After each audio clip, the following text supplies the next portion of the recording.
She thought the worst part of her night was the past due notice slipped under her door. Then she saw the heavy smear of crimson ruining her cheap linoleum. A man was bleeding out in her kitchen, a bullet in his gut, and a customized Glock still gripped loosely in his hand.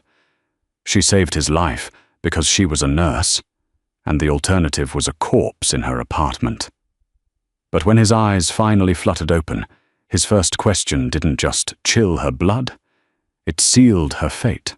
The rain in the city didn't wash things clean, it just made the grime slicker. Maeve Gallagher dragged her boots up the 4 flights of stairs to her apartment, the fluorescent lights in the stairwell buzzing like dying wasps. She had just finished a 16-hour shift at St. Jude's emergency room.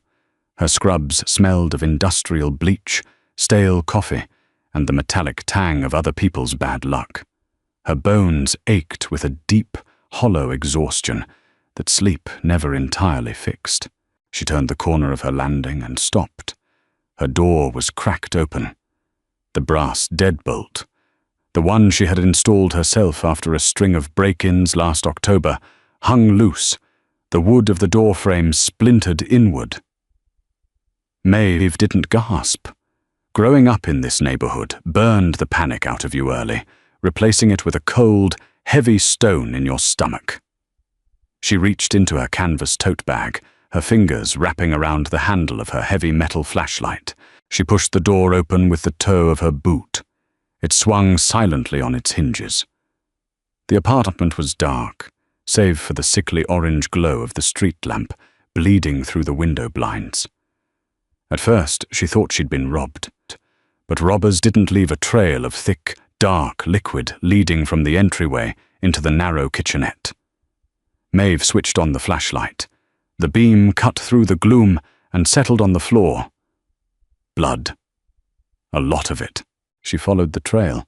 The flashlight illuminated a pair of expensive leather shoes, ruined by mud and red splatter, then dark, tailored slacks, and finally a man slumped against the base of her refrigerator. He was unconscious. His head hung forward, chin resting on a chest that rose and fell in shallow, jagged gasps. One hand was pressed tight against his lower abdomen, slick and dark. The other rested on the floor, fingers curled loosely around a matte black handgun. He wasn't a junkie looking for cash. The suit alone cost more than she made in a year. The watch on his wrist caught the flashlight's beam. Heavy, brushed steel, impossibly clean against the gore. Maeve stood frozen. The smart thing to do was walk back out, go down to the bodega on the corner, and use the payphone to call the cops. But she knew how that story ended. The police would tear her apartment apart, interrogate her for 12 hours, and leak her name to whatever enemies had put a bullet in this man. In this city, catching a stray bullet was a tragedy. Snitching was a death sentence. A low, wet groan tore from the man's throat. His head rolled to the side.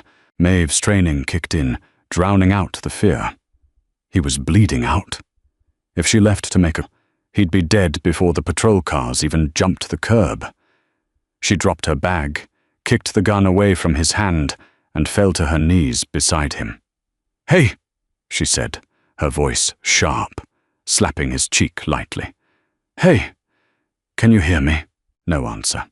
His skin was clammy, pale as ash. She ripped his ruined suit jacket open.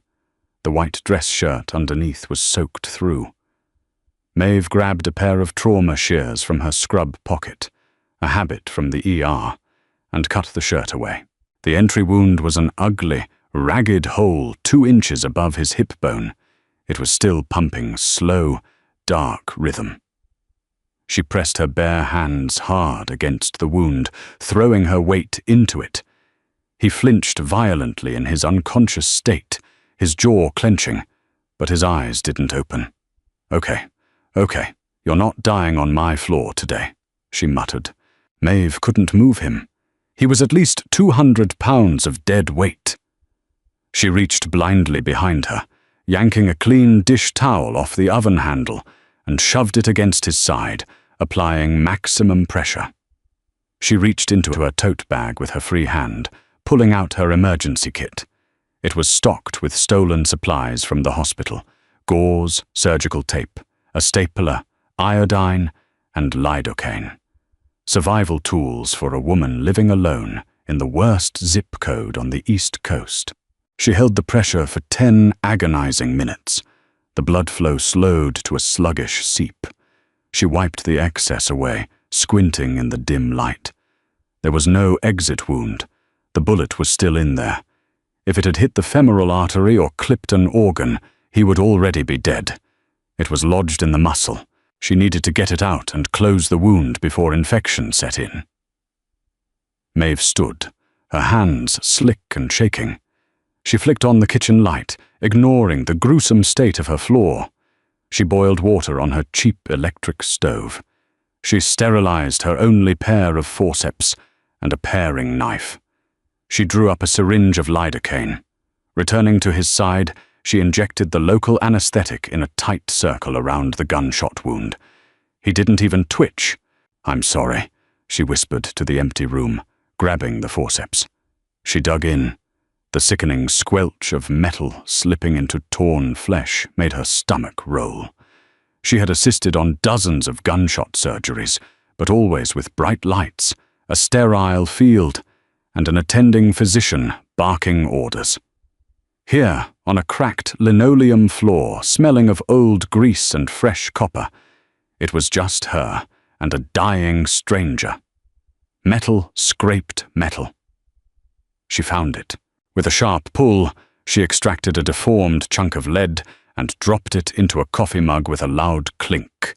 She flooded the wound with iodine, packed it tightly with sterile gauze, and stapled the flesh closed with harsh, deliberate clicks. When she finally sat back, her scrubs were ruined. The man was still breathing. His pulse was weak, but steady. Maeve dragged herself to the sink, washed the blood off her hands with dish soap, and grabbed the heavy cast-iron skillet from the drying rack. She pulled one of her dining chairs into the kitchenette, set it down 3 feet from him, and sat. She placed the skillet in her lap. Now, she just had to wait for him to wake up. Dawn broke over the city, casting a grey, bruised light through the dusty blinds. Maeve hadn't slept. She sat perfectly still in the wooden chair, her fingers cramped around the handle of the iron skillet, her eyes burning with fatigue. She had spent the last 6 hours watching the rise and fall of the stranger's chest, analyzing the rhythm of his breathing. Around 6 a.m., the rhythm changed. The shallow, even breaths hitched. A low hiss escaped his lips. His heavy dark lashes fluttered, fighting against the bright glare of the overhead kitchen light Maeve had left burning. She tightened her grip on the skillet. He didn't jolt awake like they do in the movies. He opened his eyes slowly. They were a piercing, cold blue, like ice trapped under glass. He didn't look at the ceiling in confusion. He didn't look at his wound. His eyes immediately darted around the small, cramped kitchen, calculating exits, assessing threats, before finally locking onto Maeve. The silence stretched, thick and suffocating. He shifted his weight, wincing slightly as the staples in his side pulled. His hand instinctively drifted toward the floor where his gun had been. "It's on top of the fridge," Maeve said.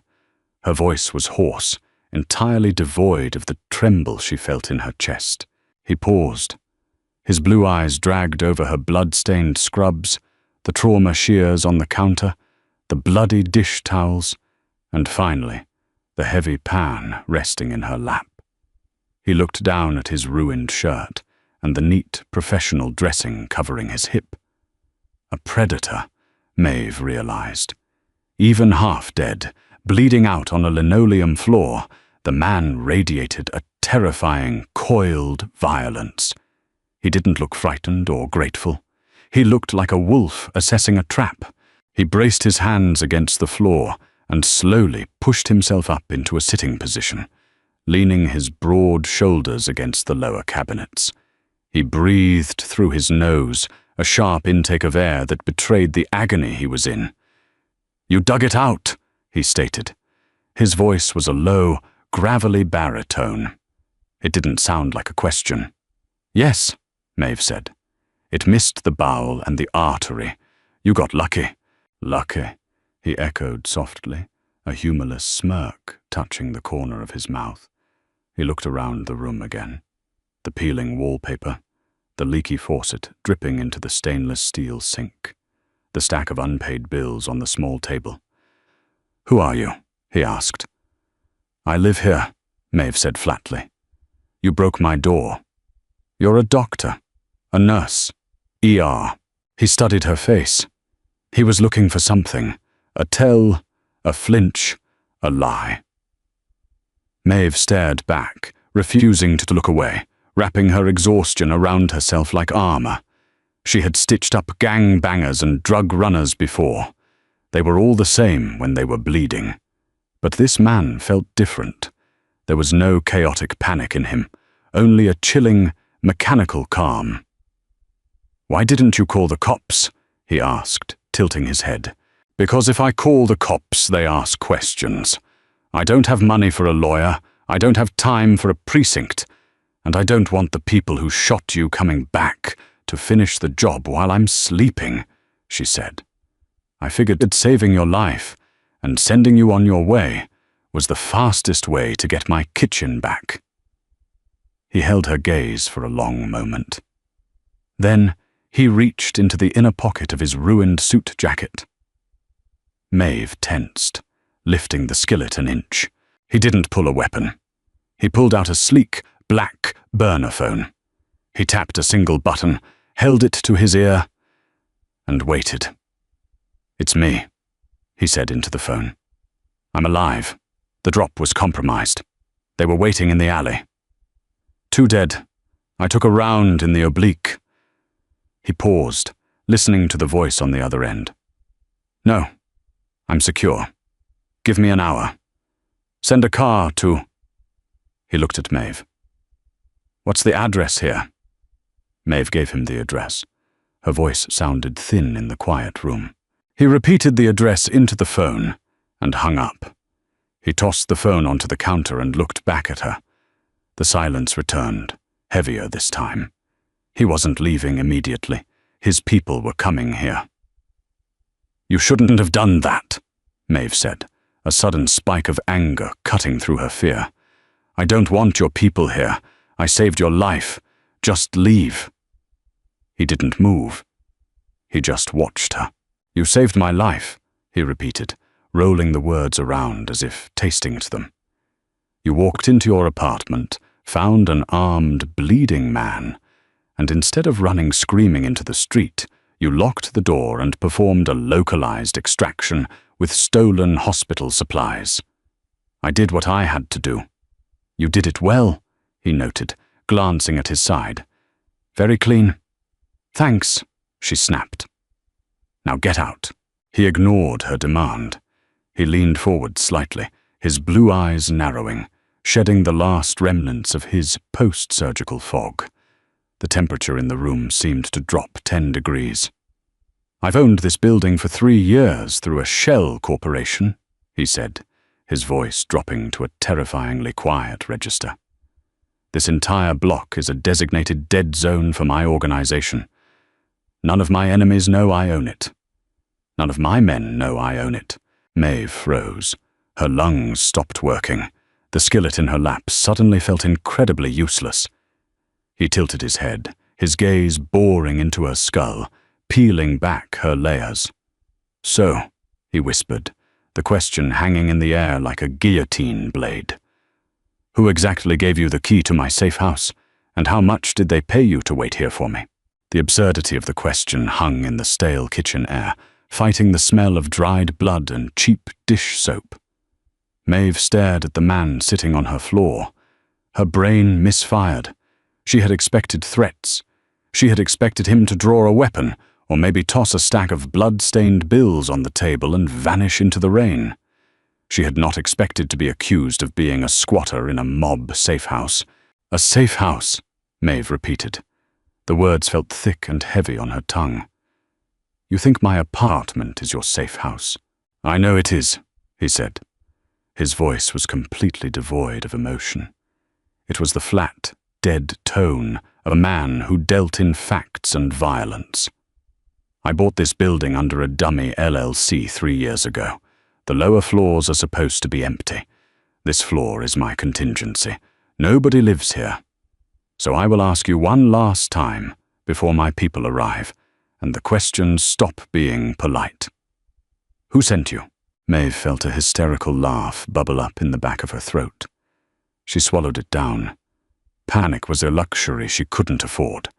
She tightened her grip on the cast-iron skillet, the metal biting into her calloused palms.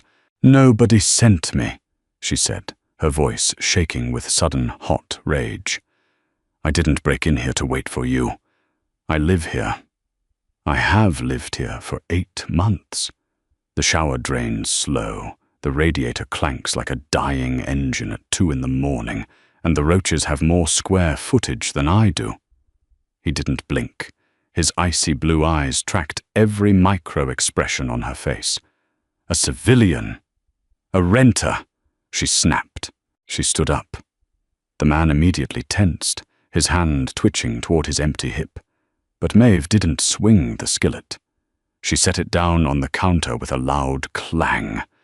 She turned her back on him, a profoundly stupid move, but anger was rapidly overriding her self-preservation instincts.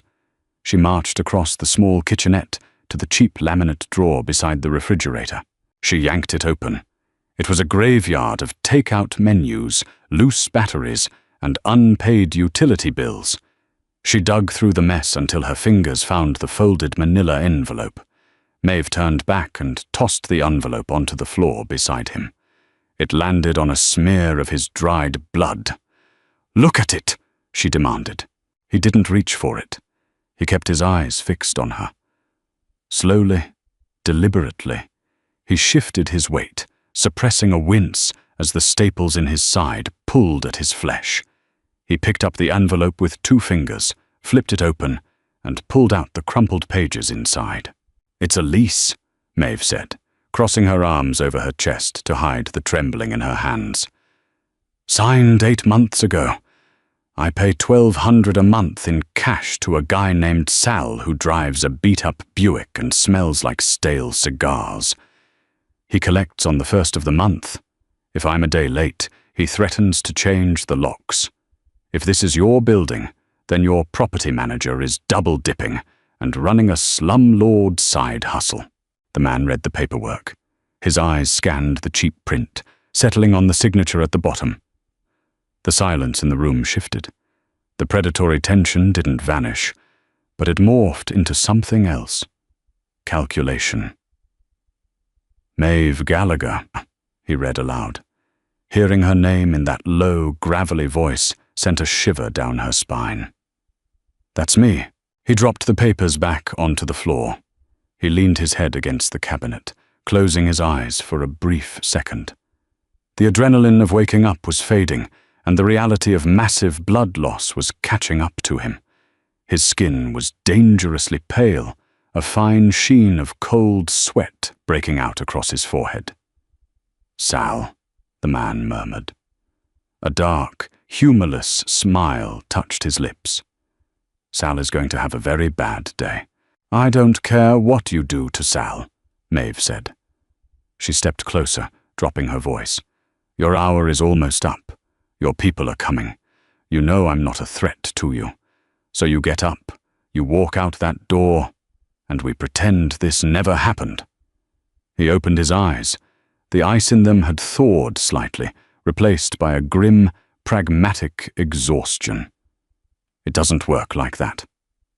"I saved your life, and that complicates things," he replied smoothly. "If you were a spy, I would shoot you. If you were an assassin, I would torture you. But you are a civilian who has seen my face, learned about my safe house, and stitched me up like a piece of torn upholstery. That makes you a liability." I'm a nurse who wants to go to sleep. Maeve's voice cracked. The reality of the situation was finally piercing her armor. I don't know who you are. I don't care. I just want you out of my kitchen. My name is Gideon, he said. He didn't offer a last name. He didn't need to. And unfortunately for you, Maeve Gallagher, walking away isn't an option. Before she could argue, a sound cut through the quiet hum of the refrigerator. Tires squealing on wet asphalt. Maeve turned toward the window. 3 heavy black SUVs had just aggressively jumped the curb, blocking the street in front of her building. The doors opened in unison. Men poured out into the early morning rain. They didn't look like cops. They didn't move like paramedics. They moved with a synchronized, brutal efficiency, wearing dark coats and carrying things that caught the dull grey light. They're here, Gideon said. He didn't sound relieved. He sounded like a man preparing for a second war. Maeve backed away from the window. Her heart hammered against her ribs, frantic and useless. She looked at the blood on the floor, the surgical tools on the counter, the man bleeding against her cabinets. The life she knew, the crushing shifts, the unpaid bills, the quiet desperation, was gone. Heavy, rapid footsteps echoed in the stairwell. They were coming up. The footsteps didn't pause at the second floor or the third. They bypassed the rest of the building with absolute certainty, thudding against the cheap wood of the stairs with military precision. Maeve stood paralyzed in the center of her kitchen. She looked at the door, the one with the broken deadbolt hanging uselessly from the frame. Gideon didn't tell her to hide. Hiding was pointless. The door was kicked open the rest of the way. It slammed against the drywall with a violent crack, leaving a dent in the plaster. 3 men filled the entryway. They were large, broad-shouldered, and soaked from the rain. Their suits were dark and tailored, completely out of place in her rotting hallway. But it was the weapons that held Maeve's attention. The man in the front, a tall, severe-looking guy with a jagged scar running through his left eyebrow, had a suppressed submachine gun raised and ready. He swept the room in a fraction of a second. The gun pointed at Maeve's chest. "Clear!" the man shouted, his voice a harsh bark. "Lower it, Dominic," Gideon commanded from the floor. His voice wasn't loud, but it possessed a dense, gravitational weight. It was the voice of a man who had never once been ignored. The man in the doorway, Dominic, snapped his gaze downward, spotting Gideon slumped against the kitchen cabinets. Dominic's eyes widened. He instantly lowered the weapon, dropping to one knee beside his boss. The other 2 men fanned out, one securing the window, the other standing guard at the broken door. They completely ignored Maeve, treating her like a piece of broken furniture. "Boss," Dominic said, his hands hovering over Gideon, unsure where to touch him. He saw the blood soaking the floor, the ruined shirt, the stark white gauze taped over Gideon's side. "Christ, they said you took a round. The extraction team got delayed by a roadblock. We thought we were walking into a morgue." "You almost did," Gideon said, his breathing shallow. "Who ran the ambush?" It looked like the Albanians. Unmarked vans, heavy Russian surplus gear. They knew the route, Gideon. They knew exactly where the car was going to be. "A leak," Gideon muttered. His jaw clenched. "Clean this up. We need to move." "Now," Dominic nodded, pulling a radio from his belt. "Bring the kit up. He's stable, but he can't walk." He pocketed the radio and finally turned his head to look at Maeve. His dark eyes were suspicious, sweeping over her blood-soaked scrubs and the surgical tools scattered on the counter. "Who is the girl?" Dominic asked, his tone flat. "She lives here," Gideon said. Dominic's brow furrowed. "Nobody lives here. This is a blind property. Apparently Sal decided to collect rent on our blind properties," Gideon said. The sheer menace in his tone made Dominic flinch. "She found me bleeding out. She's a trauma nurse." Dominic looked at the neat row of staples holding Gideon's flesh together, then back at Maeve. The suspicion in his eyes didn't fade. It hardened into a cold, lethal calculus. She saw your face. She knows the location. She heard the comms. Dominic didn't raise his gun, but his hand drifted toward the pistol, holstered inside his jacket. Maeve stopped breathing. She knew exactly what that look meant. In their world, you didn't leave loose ends in a compromised safe house. You tied them off. "Don't," Gideon said. The single word cracked like a whip. Dominic froze. "She stitched me up," Gideon continued, his voice straining with effort as he braced himself against the cabinet. "She kept me breathing. You don't put a bullet in the woman who just dug one out of me." "Boss, with respect," Dominic argued, keeping his voice low. "We are compromised. We have a leak in the inner circle. We can't leave a witness behind for the police, or worse, the Albanians, to find." "I didn't say we were leaving her," Gideon replied. Maeve's stomach dropped out. She finally found her voice, though it sounded reedy and desperate. No, I am not going anywhere with you. You said I wasn't a threat. I showed you the lease. I saved your life. You owe me." Gideon looked at her. The exhaustion in his face was momentarily eclipsed by a terrifying, absolute authority. "I am repaying you, Maeve. If I leave you here, the men who shot me will eventually find this apartment. When they do, they will peel your skin off to find out what you told me." Gideon reached out, grabbing Dominic's shoulder to pull himself up. Dominic immediately hooked an arm under his boss, hauling him to his feet. Gideon groaned, a sharp, guttural sound of agony, but he didn't collapse. He leaned heavily on his second-in-command, fixing his icy gaze on Maeve. "You're dead if you stay here," Gideon said. "Grab your coat." "I have a shift at the hospital tomorrow," Maeve protested. A ridiculous, mundane defense against an impossible situation. She backed away until her spine hit the refrigerator door. "I can't just leave. My life is here."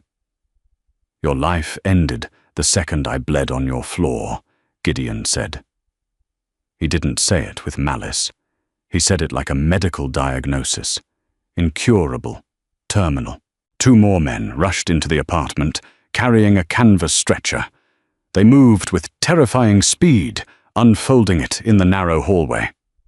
"Bag her," Dominic ordered one of the men at the door. The man stepped forward. He didn't pull a weapon. He just reached out with massive, unyielding hands. Maeve tried to shove him away, her fists connecting with a chest that felt like a brick wall. He didn't even flinch. He grabbed her by the upper arms, his grip bruising and absolute, dragging her toward the broken door. "Let me go!" Maeve shouted, digging her heels into the linoleum. "You can't do this!" Gideon was lowered onto the stretcher. As they lifted him, he turned his head, his pale face contrasting sharply with the dark blood on his collar. He looked at her struggling against his men. "Don't hurt her," Gideon told the man holding her. "But don't let her go." They carried him out into the stairwell. Maeve was dragged right behind him, her boots scraping across the floorboards. She looked back one last time at her cramped, pathetic kitchen.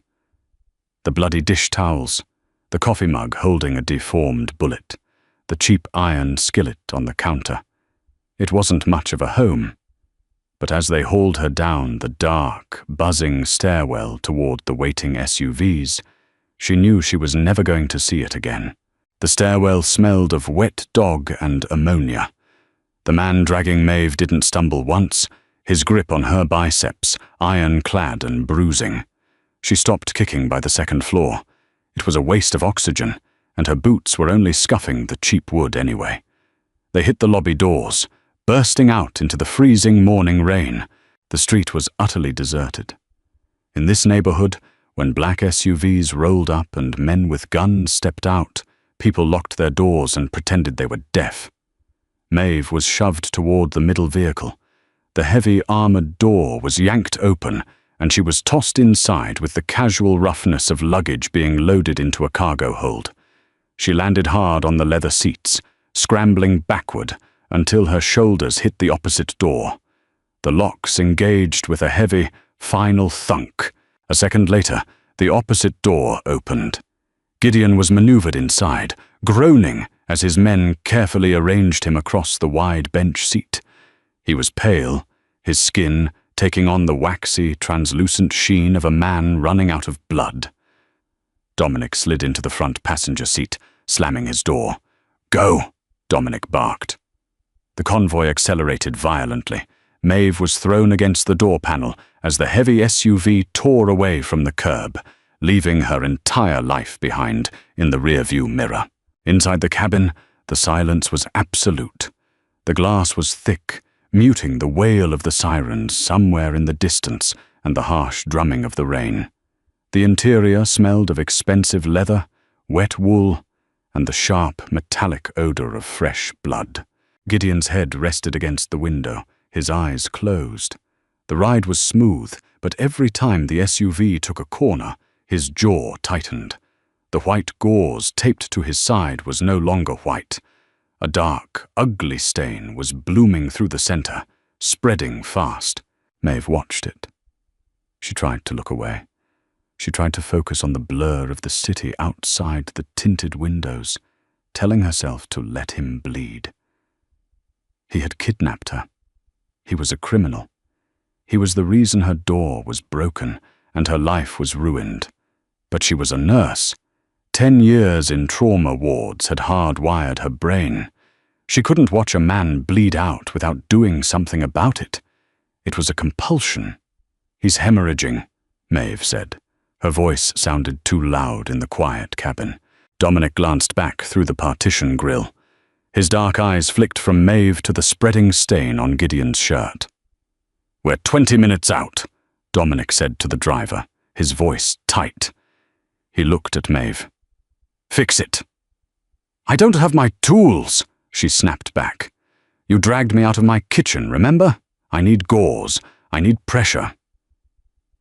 Dominic reached under his seat and tossed a black tactical trauma kit through the gap in the partition. It hit the floorboards at Maeve's feet. She didn't hesitate. She unzipped the kit, pulling out a thick roll of combat gauze and a pair of latex gloves. She snapped the gloves on, the sharp smack of the rubber echoing in the car. She slid off her seat, dropping to her knees on the floorboards between the 2 rows. "Hey," she said, tapping Gideon's shoulder. "Hey, open your eyes. You're bleeding through the staples." Gideon's eyelids fluttered. The icy blue was clouded with pain. He looked down at her hands, then at his side. The movement tore them, Maeve muttered, mostly to herself. She didn't ask for permission.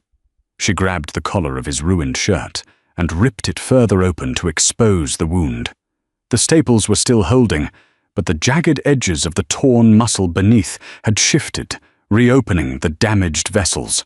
She folded a thick wad of gauze. "This is going to hurt."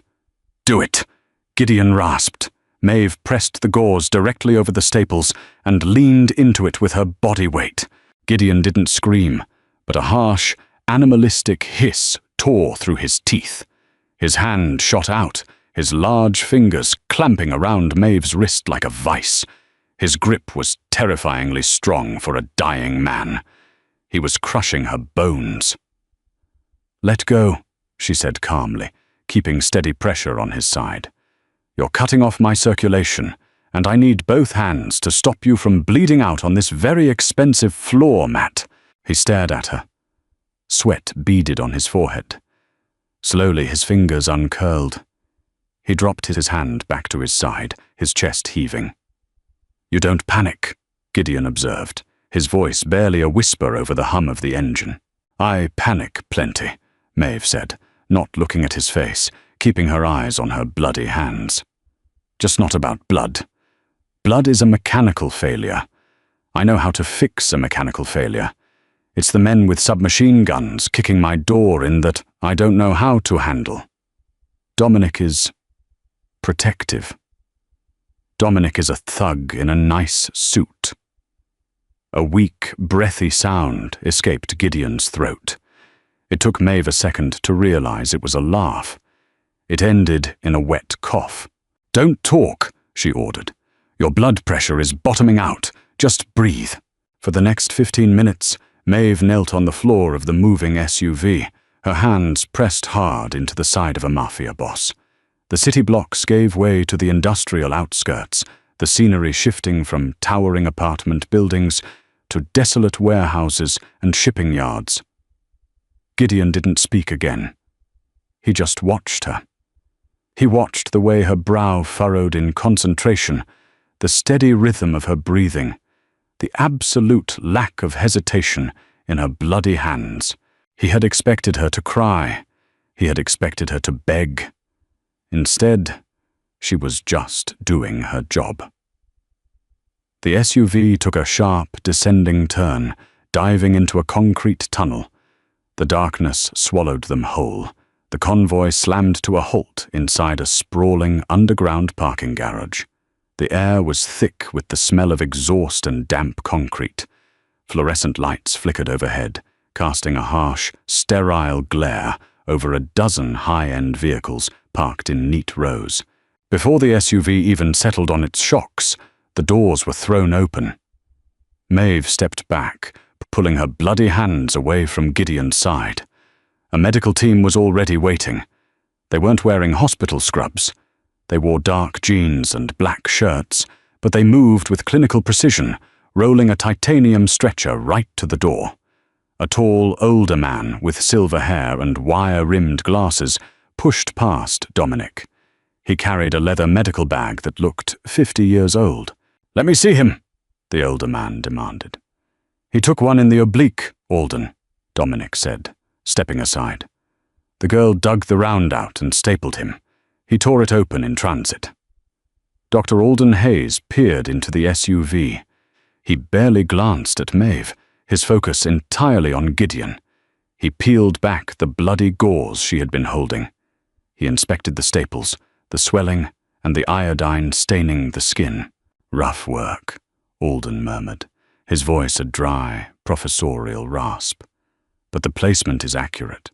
She missed the artery by a centimeter. Whoever did this kept you alive, Gideon." "Get him on the table," Dominic snapped. They hauled Gideon out of the car. He was barely conscious now, the adrenaline crash finally taking him under. As they lifted him onto the stretcher, his head rolled toward Maeve. "Alden," Gideon slurred, his voice weak but threaded with iron. "Don't speak, save your strength," the doctor said, already prepping an IV bag. "The nurse," Gideon forced the words out, locking eyes with his doctor. "She stays. Put her in the east wing, lock the door. Do not let Dominic near her." Dominic flinched. The insult hit him physically. "Boss, she's a risk." "Do it," Gideon commanded, his eyes rolling back before he completely lost consciousness. Alden nodded sharply. "Move him, let's go." The medical team sprinted toward a set of heavy steel double doors at the far end of the garage. Dominic watched them go, his fists clenched at his sides. The remaining armed men fanned out, securing the perimeter of the concrete cavern. Maeve stood alone by the open door of the SUV, wiping her bloody hands on her ruined scrubs. She was freezing. The damp chill of the garage was seeping into her bones. She looked at the exit ramp. It was a steep incline, blocked by a massive steel roll-down gate. There was no way out. Dominic turned back to her. His eyes were cold, devoid of the panic he had shown upstairs in her apartment. Now, he was just a man looking at a problem. "You heard him," Dominic said to a broad-shouldered guard standing nearby. "East wing, room 4. Lock her in." The guard, a young guy with a broken nose and a neck thicker than Maeve's waist, nodded. "Let's go, sweetheart." Maeve didn't fight. The fight had drained out of her the moment they dragged Gideon away. She let the guard lead her toward a private elevator, tucked into an alcove. They rode up in silence. The elevator didn't ding when the doors slid open. It just revealed a long, softly lit hallway, lined with thick, sound-dampening carpet and dark wood paneling. It looked like the top floor of a 5-star hotel, entirely disconnected from the brutalist concrete bunker below. The guard stopped at the 4th door on the right. He scanned a keycard, pushed the heavy oak door open, and stepped aside. "Inside," he said. Maeve walked in. The room was massive. Floor-to-ceiling windows covered the far wall, though they were made of thick, tinted glass that distorted the grey sky outside. There was a king-sized bed with immaculate white linens, a sitting area with a velvet couch, and a sprawling ensuite bathroom visible through an open door. It was beautiful. It was terrifying. "If you need food, use the phone by the bed. Dial 0, the guard said, lingering in the doorway. "Don't try the windows. They're ballistic glass. Don't try the door. The deadbolt is magnetic and controlled from the security desk." "How long am I going to be here?" Maeve asked. Her voice was flat, hollowed out by exhaustion.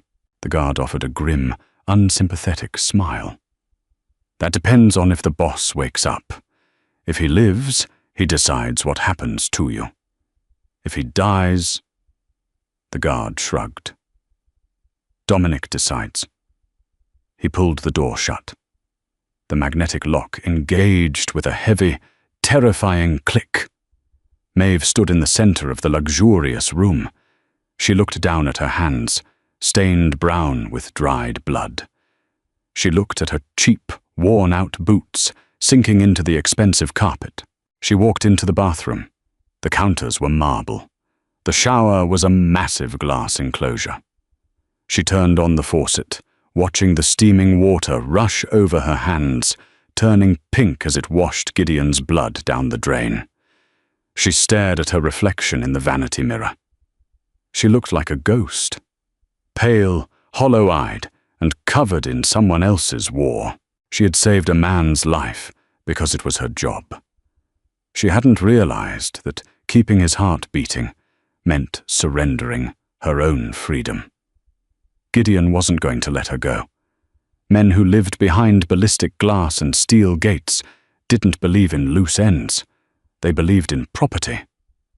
And now she belonged to him. Time lost its shape in the gilded cage. There were no clocks on the walls, and the heavy tinted glass of the ballistic windows made it impossible to tell the exact time of day. Maeve only knew that the sky shifted from slate grey to an impenetrable, bruised black, and back again. She slept. It was all she could do for the first 24 hours. The adrenaline crash hit her like a physical blow, leaving her limbs feeling like lead and her brain foggy with exhaustion. She stripped off her blood-stiffened scrubs, took a scalding shower until her skin turned pink, and crawled under the heavy, immaculate duvet of the king-sized bed. She dreamed of sirens, metallic clicks, and the smell of copper. When she finally woke, the hunger was a sharp ache in her stomach. She used the bedside phone. She dialed 0. A polite, anonymous male voice answered on the first ring, took her order for eggs and black coffee, and hung up. 20 minutes later, the magnetic lock disengaged with a heavy thud. The door opened just wide enough for the young guard with the broken nose to slide a silver tray onto a small console table. He didn't look at her. He stepped out, and the door locked again. The food was restaurant quality. Maeve ate it, sitting cross-legged on the floor, staring at the locked door. 2 more days passed exactly like this. She paced the length of the room until her calves ached. She catalogued every item in the space, looking for anything that could be used as a tool or a weapon. There was nothing. The television was bolted to the wall and disconnected from any network. The bathroom mirror was shatterproof acrylic, not glass. The hangers in the closet were thick, blunt wood, permanently attached to the rod. It was a beautiful room, meticulously designed to be completely harmless. They were keeping her alive, but they were keeping her contained. That meant Gideon was still breathing. If he had died on the table, Dominic would have walked through that door on day 1. On the afternoon of the 4th day, the routine broke. The heavy lock clicked, but no silver tray appeared. The door swung wide. Dominic stood in the hallway. He wore a fresh suit, perfectly tailored, but his face was drawn, and the dark circles under his eyes spoke of a man who hadn't slept since the ambush. "Get up," Dominic said. Maeve was sitting on the velvet couch, staring at the grey sky. She didn't move immediately. She let the silence stretch for 3 beats, holding his hostile stare. Then she stood, smoothing her hands over the oversized cotton t-shirt and sweatpants she had found folded in the dresser. "Where are we going?" she asked. "He wants to see you." Dominic didn't wait for a response. He turned and started walking down the plush hallway. Maeve followed, keeping a careful distance. The compound was massive. They took a different elevator down, descending deep into the bones of the building. The doors opened to a sterile, brightly lit corridor that smelled sharply of bleach and rubbing alcohol. It looked exactly like the VIP wing of a private hospital, complete with crash carts and reinforced doors. 2 men carrying sidearms stood outside the last room on the left. They stepped aside as Dominic approached. He opened the door and gestured for her to go inside. Maeve crossed the threshold. The room was vast and filled with the low, rhythmic hum of medical equipment. Dr. Alden Hayes sat in a leather armchair in the corner, reading a thick medical journal. He barely glanced up. In the center of the room, on a highly modified hospital bed, lay Gideon. He looked significantly worse than he had in the back of the SUV, yet somehow more dangerous. He was shirtless, his chest wrapped in thick white bandages. An IV line snaked into the back of his left hand, pumping clear fluids and heavy painkillers into his veins. His face was pale, the hollows of his cheeks pronounced, but his eyes were wide open. The freezing blue gaze snapped to Maeve the second she entered. He pressed a button on the side rail. The head of the bed hummed, raising him into a sitting position. He didn't wince, though the tight clench of his jaw betrayed the effort. "Dominic," Gideon said. His voice was a rasping, dry whisper, but the authority was absolute. "Wait outside." Dominic hesitated, his eyes darting to Maeve. "Boss, she's outside." Dominic's jaw tightened. He shot Maeve a look of pure venom, turned on his heel, and left, shutting the heavy door firmly behind him. The silence in the room was dense. The heart monitor beeped a steady, slow rhythm. "You look better," Maeve lied flatly. She stood near the foot of the bed, refusing to shrink under his intense scrutiny. "You look rested," Gideon countered. He reached with his right hand, picking up a glass of water from the bedside table. He took a slow sip.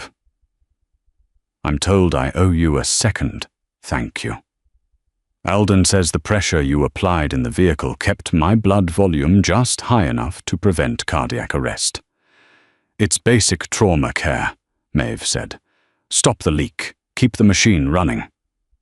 "You view the human body as a machine." "When it's broken, yes." Gideon set the glass down. He studied her, dissecting her posture, her tone, the defensive crossing of her arms. "I've been unconscious for 3 days. My organization has been attempting to locate the source of the leak that led to the ambush. It is a messy, violent process." "I don't care about your organization," Maeve interrupted, her voice gaining a hard edge. "I care about when I get to leave. You survived. Your doctor is here. You don't need me anymore. I want my life back." Gideon didn't blink. He just stared at her. The steady beep of the heart monitor didn't accelerate. "You don't have a life to go back to, Maeve," he said quietly. The absolute certainty in his voice made the blood drain from her face. She gripped the plastic footboard of the hospital bed, her knuckles turning white. "What did you do?" "I didn't do anything," Gideon replied, his tone remaining terrifyingly calm. "I am merely the messenger." He reached beside his pillow and pulled out a sleek tablet. He tapped the screen a few times, then slid it across the mattress toward her. "Look at it," he commanded. Maeve hesitated. Her stomach twisted into a cold, hard knot. Slowly, she reached out and picked up the tablet. The screen displayed a high-resolution photograph taken at night. At first, Maeve couldn't process what she was looking at. It was a building, its brick facade blackened and scarred by intense heat. Yellow police tape cordoned off the sidewalk. Fire engines with flashing lights blocked the narrow street. Then she saw the bodega sign on the corner. It was her building. She swiped to the next photo. It was an interior shot of an apartment entirely gutted by fire. The walls were stripped to the studs. A melted refrigerator sat in a puddle of ash and ruined linoleum. In the center of the kitchen, completely blackened but recognizable by its shape, was the cast-iron skillet she had been holding when Gideon woke up. "The Albanians hit the building 12 hours after we left." Gideon's voice cut through the ringing in her ears. "They realized I survived the ambush. They tracked the blood trail to your door. When they didn't find me, they tossed the place, shot your landlord Sal in the chest, and torched the entire floor with gasoline to destroy any forensic evidence we might have left behind." Maeve stared at the screen. Her breathing grew shallow. "If I had let you stay," Gideon continued, merciless and precise, "you would have been in that apartment. They would not have shot you quickly like they shot Sal. They would have taken you to a warehouse, broken every bone in your hands, and peeled you apart to find out where I went." Maeve dropped the tablet onto the bed. It clattered against the plastic rail. She stepped back. The sterile walls of the medical suite seemed to close in on her. Her chest heaved. 8 months of 12-hour shifts, the rent money stuffed in envelopes, the cheap coats, the exhaustion, all of it, gone. Burned to ash because a bleeding man broke her door frame. She didn't cry. The tears wouldn't come. Instead, a cold, furious clarity washed over her. "You brought them to my door," she said, her voice shaking with rage. "Yes," Gideon admitted without a shred of hesitation. "You destroyed my life." "I ended your old one," he corrected, his blue eyes locking onto hers. "And I saved your life by pulling you out of that building. We are even." "Even?" Maeve laughed, a harsh, brittle sound that made Dr. Alden briefly look up from his journal. "I have nothing. I don't have clothes. I don't have a job. I don't even have a toothbrush. I am a hostage. You were a hostage for the last 3 days because I was unconscious, and Dominic does not take risks with my safety," Gideon said, shifting his weight against the pillows. He grunted slightly, but quickly masked the pain. "You are no longer a hostage, Maeve. I have a proposition for you." Maeve crossed her arms, digging her fingernails into her biceps to keep her hands from trembling. "I don't patch up murderers. You've patched up gang members in your ER for a decade," Gideon countered smoothly, showing he had clearly had her background thoroughly vetted while he was bleeding out on a table. "You treat the wound, not the morality of the patient. I am offering you an exclusive contract." "A what?" "A job." Gideon pointed to the IV in his arm, then gestured vaguely to the walls around them. "My organization has a leak, a severe one. High-level intelligence was fed to my enemies. Until I find the rat and kill him, I cannot trust anyone in my inner circle. I cannot trust the guards outside this door. I cannot trust my own private medical staff, save for Alden." Dr. Alden turned a page of his journal, completely unbothered by the conversation. "Alden is an excellent diagnostician, but he is 72 with arthritis," Gideon continued. "He cannot handle the physical demands of trauma recovery. I need a nurse, someone who knows how to keep quiet, who doesn't panic when the blood starts flowing. and most importantly, someone who has absolutely zero ties to my organization. I need someone I know for a fact is not working for the men trying to kill me. You want me to be your private nurse, Maeve summarized, the absurdity of the situation tasting like metal in her mouth. I want you to keep me alive while I hunt down the people who burned down your apartment, Gideon said. In exchange, you will be paid 5 times your hospital salary. In cash, you will live here, in this compound where you are safe.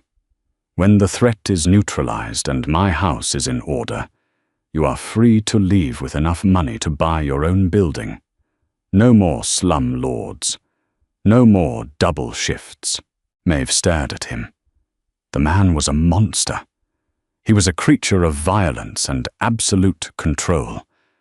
But as she looked into his freezing blue eyes, she realized he wasn't lying. He didn't need to lie. He held all the cards. And if I say no? She asked quietly. If I tell you I want to walk out that door right now? Gideon didn't threaten her. He simply laid out the math. You walk out that door with the clothes on your back. The Albanians have my face, but they also have yours now.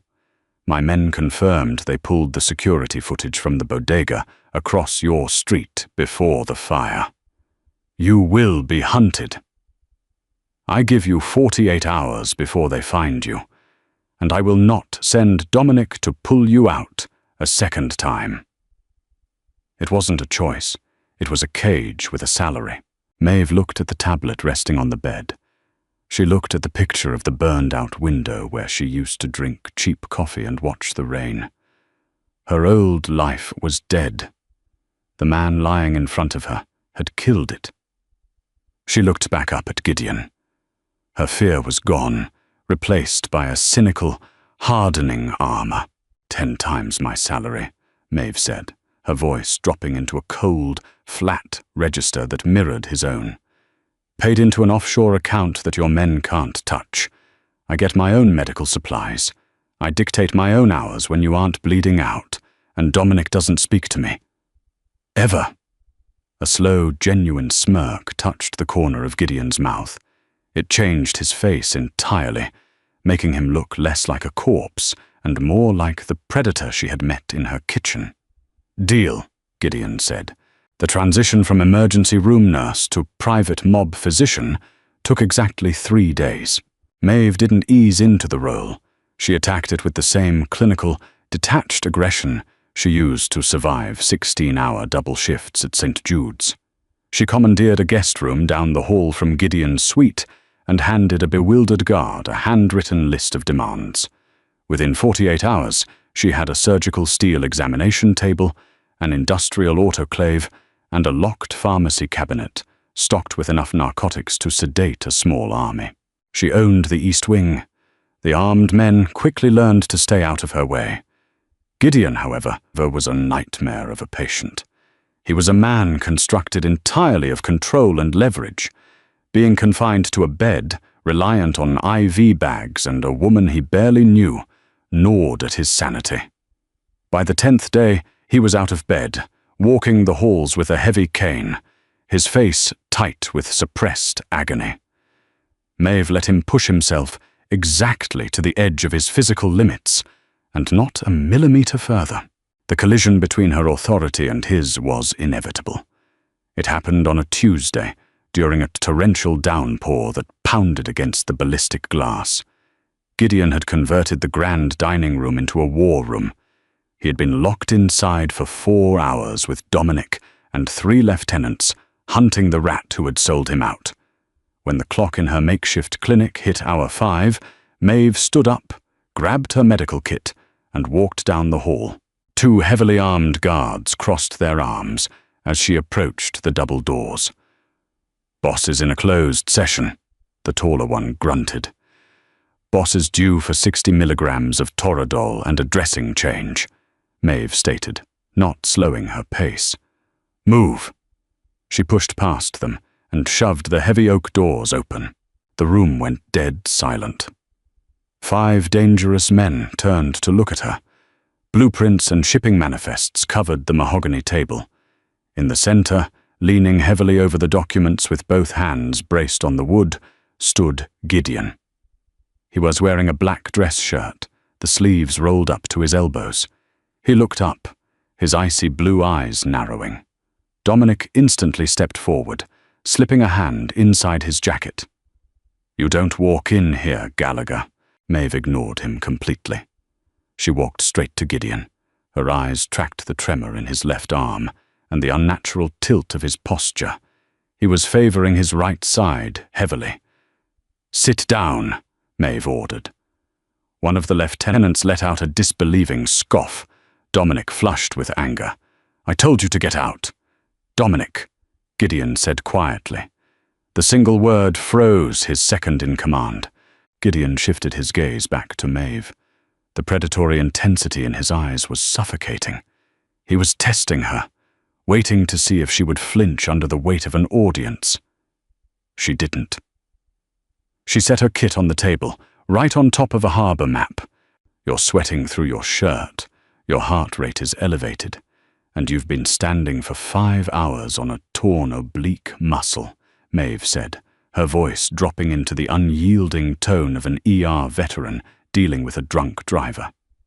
"If you pop those staples again, I am not digging around in your abdomen to fix it. Sit down, or I will sedate you where you stand." Silence stretched tight across the room. The men waited for Gideon to signal them to drag her out. Instead, a muscle feathered in Gideon's jaw. Slowly, he released his grip on the table and lowered himself into the heavy leather chair, suppressing a sharp hiss of breath. "Meeting adjourned," Gideon told his men, his eyes never leaving Maeve. "Get out!"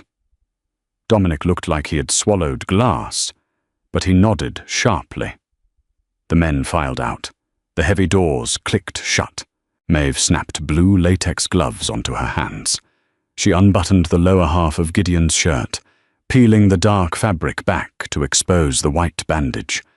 The edges were stained bright red.